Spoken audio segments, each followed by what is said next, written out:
For those who don't know you, could you introduce yourself? Sure, I'm Doug Jones. I'm a lawyer in Birmingham, Alabama, and I'm running for the Democratic nominee for the U.S. Senate special election on December 12th.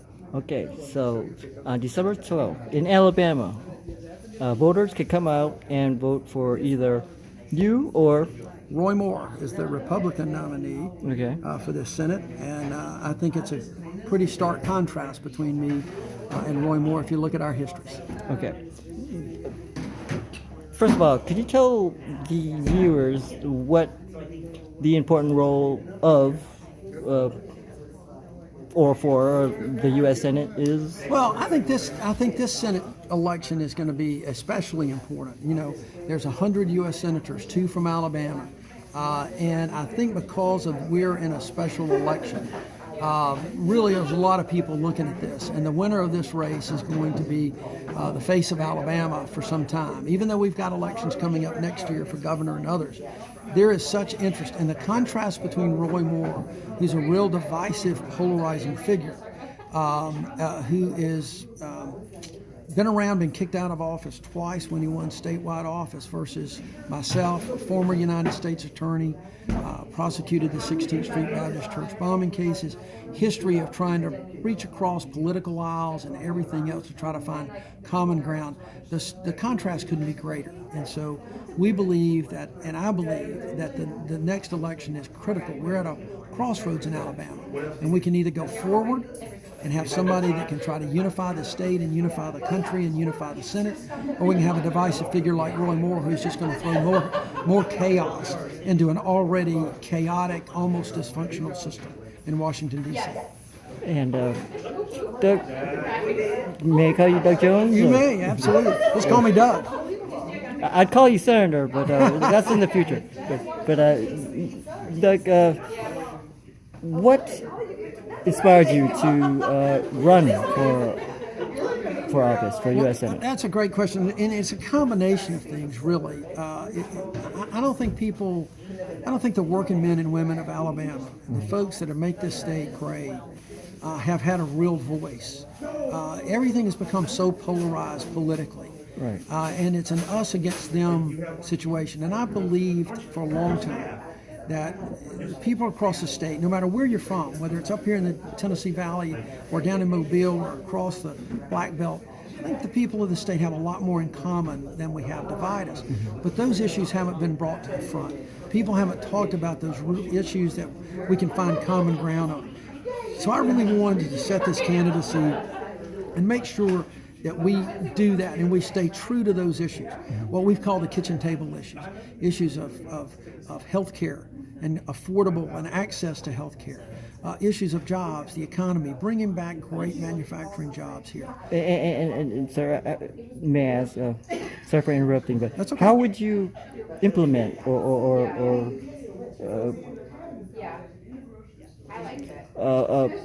implement Sure. job creation in Well, Alabama? I think you have to reach across the aisle. You have to talk to both business and labor. One of the great things about our campaign, if we got businesses and organized labor who have both endorsed us, who are both on board with this campaign, that's people that have a common purpose, and that is to grow business, expand the workforce in Alabama, and with their help, both business and labor, we can do the kind of things that I think can bring jobs to Alabama, but also expand the jobs that we've got here. We need to raise the standards for people and their wages. We toured the Shoals Community College today. They've got a great workforce plan where they're training people for the jobs of the future. Manufacturing jobs, electrical jobs, machine shop jobs. All of those jobs pay really well. We've just got to get kids to know that those are good jobs that are out there, so that when we do attract businesses and plants, we'll have a trained, educated workforce that can go to those jobs, and they'll make $50,000, $60,000, $70,000, $80,000 a year, which is how the middle class was built in this country. So I think by reaching across the aisle, by having dialogues rather than monologues, talking with people, we can reach that common ground that can help everybody. So you believe in a living wage for people in Alabama. Yeah, absolutely. I think we've got to raise the minimum wage to a living wage, but I think we can do that, which also helps businesses. I don't think that the businesses should feel threatened by that. We've got some other programs with tax reform and things like that that can help businesses. I think there's a common ground that we can find that will both help the businesses, but also raise the level of income. Our employment in this state is down right now. We've got the unemployment rates down to below 5% for the first time in a long time. Well, that's great, but we've also got an income gap, and we've also got what I've seen to be the underemployed, people that are working, but they're still at a wage that they just need more. They got a mortgage, they got family, putting kids through school. They got health care issues that they need to deal with. Those folks need to have some help with some training so that when the new businesses expand, they can get an even better job. And that's the kind of issues. It's a very complicated, but everything is connected in every community. Healthcare and education and jobs are all connected. And you can't just work on one to the exclusion of the other. You got to work on all three. It may not be possible, but what are your thoughts on Medicare for all? Medicare for all is an interesting, I think, concept that's going to be an option that's being discussed. I'm not quite there yet, mainly because of the budgetary constraints right now. We're talking about issues that would really increase the debt, and I'm concerned about increasing the debt more than we are right now.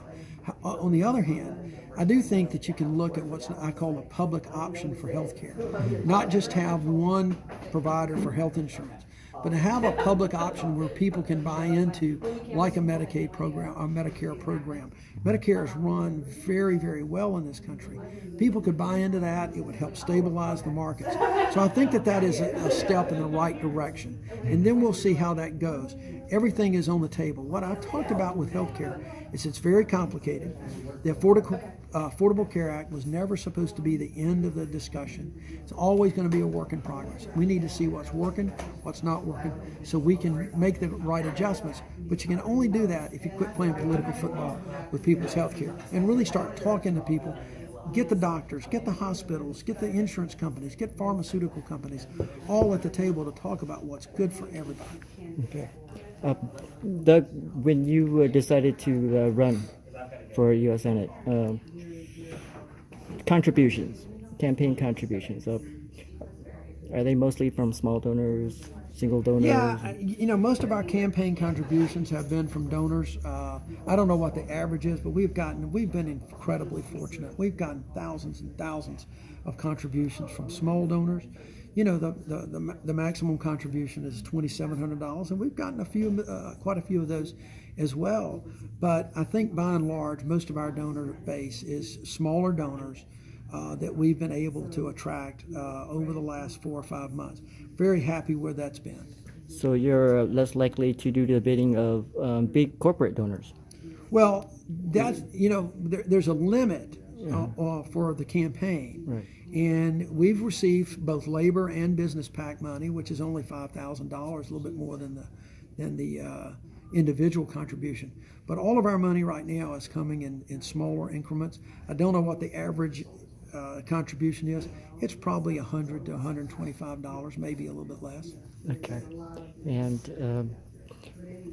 here comes a hard question, and you could just answer yes or no.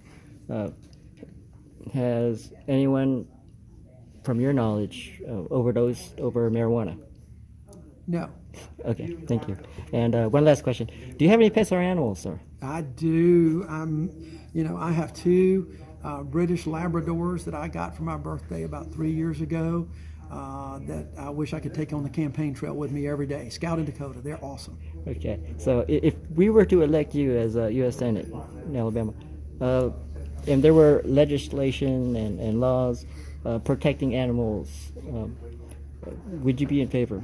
I'd have to obviously look at the specifics, but I've always had pets. I've always had animals. My son, I've got a son that is in graduate school at Colorado State right now. He's getting a graduate degree in zoo and aquarium management. I'm on the board of the Birmingham Zoo, so probably figure where my heart is. Okay. Mr. Jones, thank you for your time. Awesome. Thank you, Hero. Appreciate it.